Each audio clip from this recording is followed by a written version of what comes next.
Prepare for battle.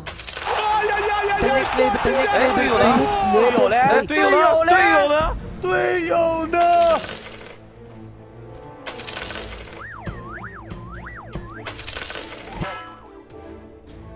Thank you, Shiver. Thank you very much, Cinder. How are you doing? It's been such a long time since we've talked.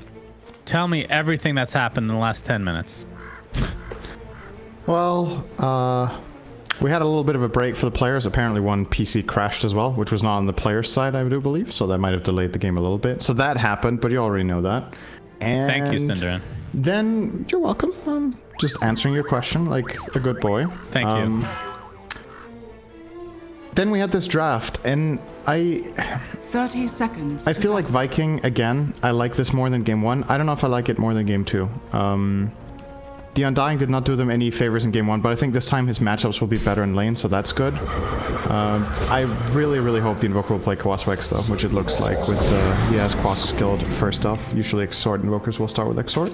Because you need to match OG's tempo. This game around, they're playing a little bit slower in their strategy. They've picked Enigma and an Omni Knight 5, so a bit less hyper aggression. But their late game is fierce in this as well. So start Quaswex Invoker, transition into Exort later, and then you have that Cataclysm the panel talked about. But I really just want to see Viking really bring it to OG and not just let them farm with these heroes they have. Yeah, for sure. And the Tornado is going to be really good this game. Great against Omni. Great against Omni. It's good in lane in theory against the Resonant Pulse. I haven't personally seen that, but basically the two Ember brothers, kind of the same counter. Good against Enigma Black Hole. Mitigate physical DPS. Indeed, a lot of good uses for that Tornado this game. It's an awesome last pick, to be honest. I don't know if there was a better pick for them in this pool. I really like that they identified this as an Invoker game. And again, it's back to what I want to see out of Boom, with getting him a bit more active. If you're playing Shad and Toba the way you are in this team right now against this matchup, I'm not saying this is how they need to play every game, but I think with what we've seen against OG and what we've seen against VP, they just haven't been able to match the tempo. So I think the obvious choice is to bring it out of mid. And this time around, Quaswex Invoker, it doesn't get much faster than that. We'll see an early TP from Soxa to the top lane, so they might be changing things up here. Perhaps we'll get a kill to start things out, though. Stormhammer onto 2, into the Shackle from Soxa. So Axe taking the brunt of this damage. Question is, can they actually finish him off? The right click from Soxa should be enough. I mean, he has one of the highest base damage of any of these like support, maybe the highest actually, of any support type range here in the game. Very, very high indeed. So first blood goes the way of OG. What OG are running here is something that Team Liquid used a lot at ESL 1 Germany. Ended up winning that tournament, of course. They would run an offlane Enigma, and they would help it a tiny little bit in the start, and then they would just leave. Similar to, again, the logic we've talked to death now with Earth Spirit wanting to rotate. This time around, Enigma can always get something out of the lane by just denying creeps with demonic conversion and finding experience, and then you can tri-lane your own safe lane. And by doing this, they kind of deny Undying what he wants to do here, playing against double strength, because he can get overwhelmed. Undying is not good at being outnumbered in lane. He's really good at even numbers or outnumbering. But 3v2, the hero often falls flat because he just gets, it's a hero that plays on hyper aggression and can get overwhelmed. Already here, Celery is actually in an awkward spot. I think he's gonna die. Oh. Yep, Shackle into the Stormhammer again. Purification to follow, and Soxa expends the Ether Shock, whatever the hell you want to call it, to finish him off. So 2-0 start from OG. We'll see how Viking want to respond to this this setup so far. Do you think that Armis will change lanes, or like, does Void even want to solo against Enigma? Like, how do they change the... He really doesn't. Void is going to lose that lane for sure if he's alone. So you're forced to dual lane this, which means Seb gets all the solo XP he wants. I mean, you have one option of putting the X, just kind of trying to fend for himself, pulling and farming jungle, and then tri-laning bot to destroy Enigma, or you do this. I think those are the two good options. Going 3 top, I wouldn't recommend it. I don't think it's going to pay off enough with OG already having that early laning advantage.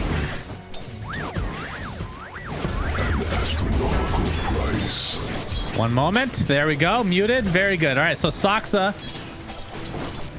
going to get battle hungered here, but Decay to follow, as Celery just forcing them out for now. Seb is 5-stack bottom. Oh, yeah. A lot of damage, but no Purification there from No-Tail, so nice TP support. Artemis takes heavy damage as a result, but looks like he will live, although the Eidolon's continuing to chase, and that's actually going to be enough. Seb somehow gets the kill on Artemis. Those Eidolons, man. Whew, they really stack up. So we see this counterplay from OG now where they have established a foothold in the top lane, so now they feel like they have the ability to rotate away with one hero against this dual lane, and bringing Omni bottom to save Enigma there and get a counter kill, well worth it. It also completely removes Shadow Demon's play in this lane having Omni there. You can always just Heavenly Grace against Shadow Poison, and there's just no aggression coming out of this lane right now from Viking. It's not possible. So Seb will be ensured his farm. They've enabled mid one already, so things are going very, very well for OG in this early portion of the game. I feel like they've enabled all three cores. Look at the mid lane discrepancy in terms of CS. Topson obviously in the jungle a bit here, but 30-7 versus 20-1. That is not even remotely close stage of the game. Yeah, Crosswex Invoker has a tendency to lose to most heroes in the immediate beginning, if that's something you can say. The first 3 or 4 minutes, it's usually your damage isn't that your damage isn't that great. Void Spirit has a spell to ensure range creeps in the Resonant Pulse. I'm just gonna skill this now as well. Getting the Dissimulate out to avoid EMP. So I feel like this is a Void Spirit favored lane in the first few minutes. That's just how it's going to go most of the time. So I don't think Boom has like really underperformed here. What matters now is what happens on level 6. So Topson has the 6 first. He's going to walk all the way back to base to refill his bottle. No boots yet. He's going triple null before boots on Void Spirit. So he's probably just coming back to mid to push and farm some more. Yeah, most likely. I mean, reckon they're happy with the side lanes anyway, so he doesn't need to do anything right now. They do get 3 bounty. I feel like most games we casted them, they get the 3 out of 4 at least at the 5-minute mark pretty consistently. They've been pretty good at that overall. They definitely value that highly. But one thing we should mention is we see some Shadow Poison stack up here against No-Tail, who Heavenly Grace is a little too late there. A little late, yeah. But Axe Toby last game got off to an ungodly start. Now, I'm not saying he's doing poorly, but it's just not quite the same as last time around. And we saw what happened last time. He ended up getting an early Vanguard and then into the Blink, and then that's when they actually started to lose ground in the game. Because remember him being stuck on trying to build a blade mill for like 6-7 minutes or something like that. Yeah. Let's see if they can get off to a better like snowball potential for an Axe. Doxa looking for a little setup here. The ult is popped from mid one. TP support is on the way, so Doxa Company are going to have to back out of here. Although Topson has come for support as well. Aether Remnant will connect, but Toby gets off the nice call. Topson in a bit of trouble. Has another Astro Step to use though. Looks like he will finally get the kill, but it might cost him his own life. And indeed it will. So it's a 1 for 2 as Soxa fell as well. So mid one forced to back up. So nice TP support there from Viking. Yeah, really good reaction from Boom. He was there instantly, and they get a good high ground tombstone, and that fight just turns sour really quickly for OG. When you initiate a fight outside the tower like that, you generally want to get the kill really quickly, because Radiant has such a huge positional advantage inherently in that area. But OG felt like they had to start that, let's say, 3 or 4 seconds before Topson connected, and that was enough time for Invoker to TP and then counterplay the whole move. So very important for Boom to get there immediately. If he waits another couple seconds, they just flat out lose their hero and get nothing in return. So Shad on the Void, pretty much, I mean, again, this is not unusual, but he's going Midas again. Every single game he goes Midas, doesn't matter what hero he plays, it feels like. Although he's only played 2 heroes, basically, as looks like Toby took a spill in the top lane. So Topson's still in that vicinity, helping out that top lane quite a bit, but that leaves Boom with this siege creep do a lot of damage to this mid-tier 1. No Exort point yet though, so can't Alacrity it. He would have loved to be able to do that there. Oh, Sox is showing himself. Boom was thinking about it. He's gonna tank the tower here to keep the push going as much as he can. Now, meanwhile, bottom lane, No-Tail finds Aramis, and Seb trying to close the gap, but not able to get close enough to get off the old Malthus. So now has Black Hole to work with level 6 versus Shad, who just hits level 6, so Chrono available. But again, they don't really have too much damage to follow this up with. So, unless there's a bunch of stacks of Shadow Poison. As always, there is an Omni Knight to be able to dispel it if needed. Going to continue to chase here, but he looks like No-Tail's going to run right into both Boom and Celery. EMP goes off. No-Tail like he's gonna be able to get the purification off, but Shad comes in with that bash. Tornado to fall actually connects on 2. Either way, will be enough to take out the Omni Knight.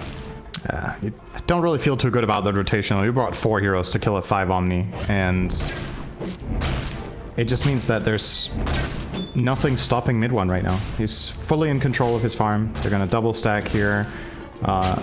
Effectively by leaving, I really like OG's choice of not bringing Topson back to mid, because what they did was, the Sven is happy to go jungle at this point, and the Shadow Shaman really wants a lane, but I think he feels way less safe top than he does mid. So you put the hero with the elusive spell top in the Topson Void Spirit, and then you put the Shadow Shaman mid to get this safe farm. So this way you maximize the most possible out of 2 lanes plus jungle. And, you know, the only play that I really see for Viking in killing this Void Spirit has to come from a Chrono, right? There's nothing else threatening him. So as long as Shad is bottom, Yep, I don't see any limit to how far Topson Seb can gets push off the Malefice, and there's a Chrono onto 2. Purification did go off, so Seb's a little bit tankier than normal, but he's gonna just reside in his own death here, trying to create a little bit of space for No-Tail to get away, but that will not happen as he is completely surrounded. So Viking again off to a good start. The question is, can they continue? OG's still with the lead though. You see the stack. Yes, they're only playing 2 lanes. That's the problem here. It's a couple of good kills, especially the Enigma kill. You're killing the Omni again. I don't think he really cares that much. But it's the fact that you're playing 2 lanes and the other team's playing 3 lanes plus jungle and Sven. So economically, you're not really winning here unless you're finding big kills. Now this one could be huge. Yes, indeed. They get off the cold snap, and then Toby comes in with the call. They have enough damage to actually finish him off, though. Luke's gonna have to go invis for now. It doesn't look like they have a detection, but finally mid one takes a tumble. It's gonna cost the life of Toby, so it's a 1-for-1, but like you said, Viking will take that. Yeah, especially with all the rotations coming in from OG. That is a much more impactful kill, and both teams are arriving. Now, in the meantime, there were a bunch of Serpent Wards flat out just taking a full tower mid, so no, it's still not good. At the very least, this... It just goes to show how effective OG are and how much they're pressuring the map, right? That Viking feel like they need to bring all these heroes to these moves that they're making. But in terms of the efficiency, it's just not favoring them. From the void. Yeah, mid one top of the net worth right now by a pretty large margin, as he's going to get Demonic Purge. TP support on the wake. Soxa gets off a sheep. Still has Shackle to work with as the Tombstone is placed, but it looks like they'll be able to take it out, although Soul Rip is available. They're able to back out now as No-Tail's arrived. Time dilation goes up, but there's the GA to keep everybody nice and healthy. The Tombstone taken out in quick succession. So nicely done while he was shackled, not able to get off the Soul Rip. And it looks like he will be chased down eventually. You know, on the bottom side of this map, it looks like he missed. Continuing. Topson EMP with 4 stacks of Shadow Poison right now. But No-Tail is there. Purification. He's actually fine. Like he will live through the day. Do they have detection for Boom? It doesn't look like it. So after all that, an Undying died. I think somebody else needs to pack a dust here. No-Tail can't afford it. He's looking at 12-minute boots now. He really wants to finally get those. Soxa, Aramis is in trouble. They do have Invoker with good position. More TPs though. They have to be careful. Mid one's gonna pop that ult, so God's Strength will provide the damage to take out Aramis on the high ground. Soxa, nice shackle. Boom. Doesn't have his invis to work with anytime soon as Seb is coming in. Gets off the Midnight Pulse. It's gonna be the cost of Soxa at the very least, but the Black Hole more than worth against Boom's Invoker. So this turns into a mini engagement of a 1-for-2 in OG's advantage as they try to transition this into a tier 1 tower bot. But meanwhile, Topson actually did defend the tier 1 mid as well. Yeah, but that was so they covered all their bases, and they're taking advantage of Axe not having dagger yet. All of these, like this kind of dive is extremely dangerous if Axe has a dagger, but until that's online, you feel relatively safe. You know the Void left and went top, so going for that play doesn't seem like too high risk of a play from OG in that instance. And once again, nicely done. Topson was extremely close to death, but Dissimulate came up again. He was able to get out of there. He was 4 stacked from Shadow Poison. 1 more would have done the trick, but Aramis wasn't able to connect it. He resets the fight, gets out, and then they can engage that chase. So OG, keep on building their advantage. Reckon they'll bring some true sight to the future moves. There's a sentry on Soxa, there's a sentry on No-Tail coming on the courier as well, so I think these Ghost Walk plays won't work anymore either. So Top. Chasing top, Yes. very nice Topson, remnant. more on the way as well. Armish just gets taken out immediately. Shab with the Chronosphere into the Sunstrike. Not a very high level. Really the Quas Wex, but Toby comes in with that Blink Dagger reveal into the Culling Blade. So it's a 1-for-1 to start things out, but No-Tail might be the Sacrificial Lamb. Again, the second chop as the chase. They want to continue, but they cannot close the gap in any way. Topson is in the vicinity as well, but no Astral Steps to work with. He's looking for this. Can OG defend this tower? It looks like they're giving it up. The reason I'm imagining it as a possible play for them is that Chrono has been used there, and they have their hero spawning in 5 seconds. Oh, they are thinking about it actually, after all. Seb TPing in, he has Dagger. Oh, wow. Shad did not get that. Oh! Wait, he doesn't have Black Hole. He does not have it. He was very scary, Didn't need that's it. for sure, but Shad is taken out regardless. Toby looks to be next on the list as Topson. Use that Astral Step to a high degree, but Shadow Demon able to save Toby for now. And they might be able to turn this. The EMP will not connect on Topson, surprisingly enough, but the Shackle will keep Celery in place, but it looks like mid one looking for other priority targets here. So that's 3 stacks of Shadow Poison applied. Question is, does OG want to continue on or not? Seb blinks away, so I'm guessing the answer to that question is no. Yeah. Celery actually surviving there. Very nicely done. With the, I believe it was a Glimmer Cape from the Invoker plus his own Soul Rip and stick charges. And like you said, mid one chose to stun another target. Thought the Undying was going to die there for sure, but didn't Or clean up. didn't give a shit about the Undying. Also possible. Definitely possible. We've It's seen still- it so many times. It's a 15-minute rune spawn. This event is still getting a very dangerous progression graph in this game. Yeah. 2,500 gold ahead of the Faceless Void, 15 minutes in. That do you is think of the almost build, by the way? 200 GPM advantage. So Going it looks AC like here? Assault. Yeah, instead of an Ags, which we'll typically see, or maybe a BKB. Might be a timing thing where they want to get Roche plus tier 2 and tier 3 towers with the minus armor. It's really good for the Shadow Shaman as well as the Enigma Eidolons, possibly. Just a lot of value there. I don't see the armor being incredibly impactful this game. You're against Invoker, yeah, no tell. Will you die again? Oh, Seb jumps in with that Black Hole onto 2. No-Tail with...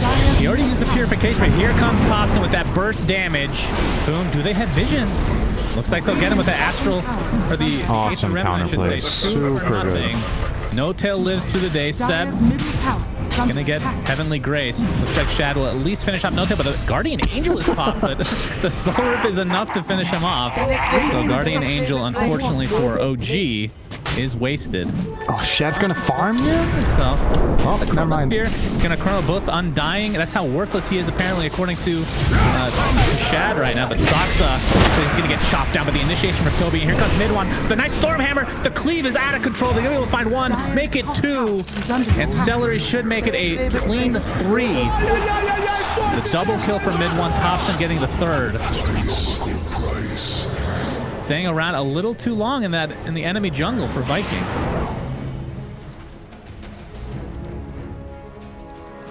OG are slamming them, man. There's not... Cinderin, Yeah. I have a trivia question for you. Is this the right time? This is the time. Right after a team fight where you're about to analyze, I'd like to give you a trivia question. Okay. So there was a hero in this game that No-Tail was known for, like iconic, the mid-hero for him in Heroes of New Order. Shadow Shaman, Polyward Priest. Damn! That's... How...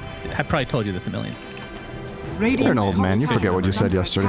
Hey, man. Oh, Toby. Where am I? Available. Smoke. Reveal. Doesn't use the blink, though, to catch Saksa, but finally able to find the space. All right. And the chop again. So 5 kills for him. Not able to find Seb, though. Oh, they find Shad.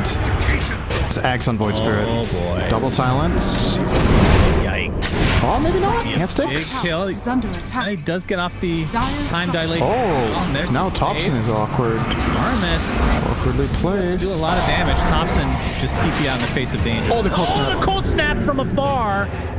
Looks like Toby did end up going down to mid one in the end there, but Topson, another Astral Step in 2 seconds, so it looks like he'll be fine as mid one just continues his rampage.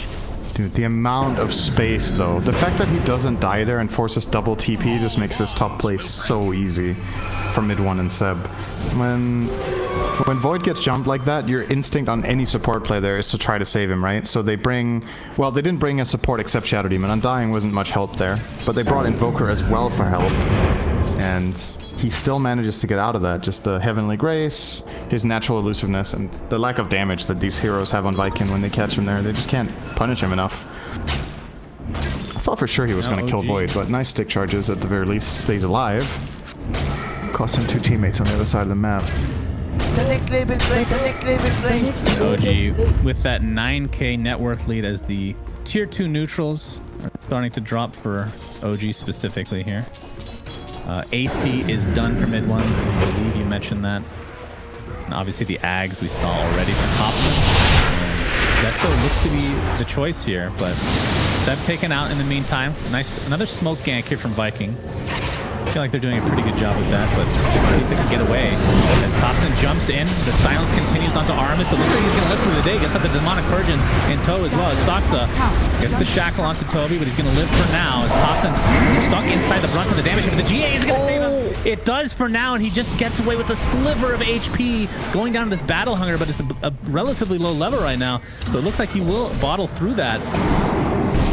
As mid one gonna get some help from the Aether Remnant, but just in time to time walk for Shad. Mid one creates enough space to dodge the EMP. The Stormhammer connects, but here's the counter initiation again from Toby with that blade mail. But there's a Chronosphere now. On to 2 heroes, just a sliver as Soxa runs right into it, but Shad does 0 damage on top of all that. And just like that, 3 have died in this engagement. And it's gonna be 4 very shortly as the silence continues. They have no counter to this Resonant Pulse Ag.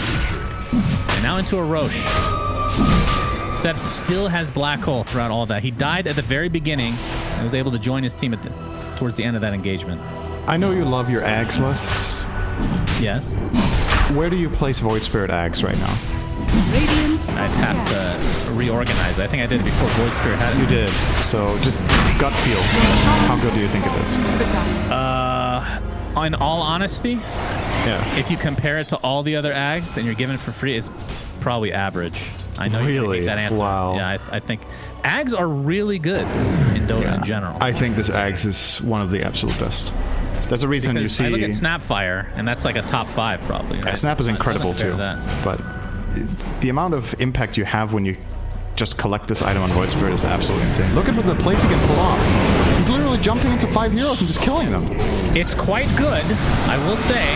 Average play by Topson with average item.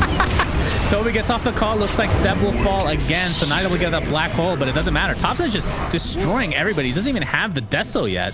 So finds both the Invoker and the Undying. Another Astral Step. I mean, he just continues his rampage. A triple kill for Topson. The Let's turn this into a potential tier 2, or at least some damage applied to it. Still the Aegis intact for mid one. It's under attack. All right, so average is like 60, right? Let's say 40. It's in the 40 range. Oh my god, it's definitely top 10. Top 5? Did you say top 5? I said definitely top 10. I would probably put top 5 too. Top 10? Radiant's I'll middle probably do that tower too, is under honestly. attack. I mean, we can do the next list together if you'd like. Radiant's middle tower I'll probably has pull my fallen. hair out.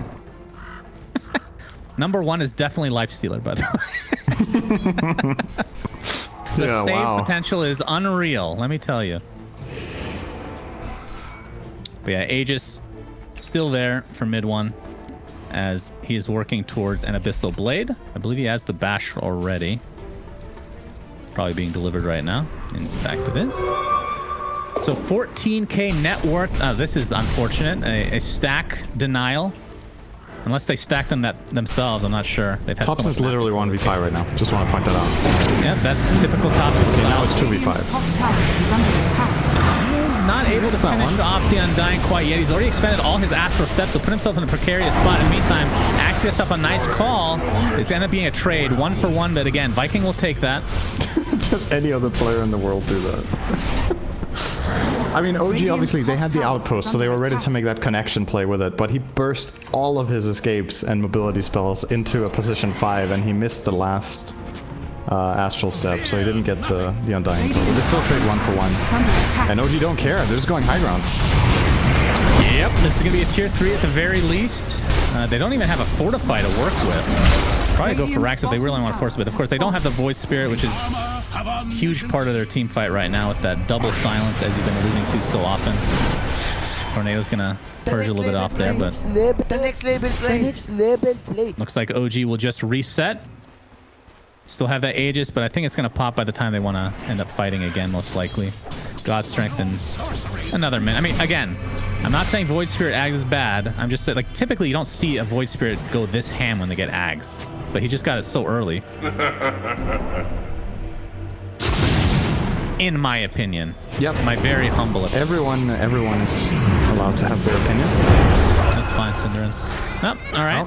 That's another gets death. the lead Oh, in the this is map. a big kill. Yes, and they still have the Stormhammer to work with. Although he uses mathematics, there's the black hole onto the Undying.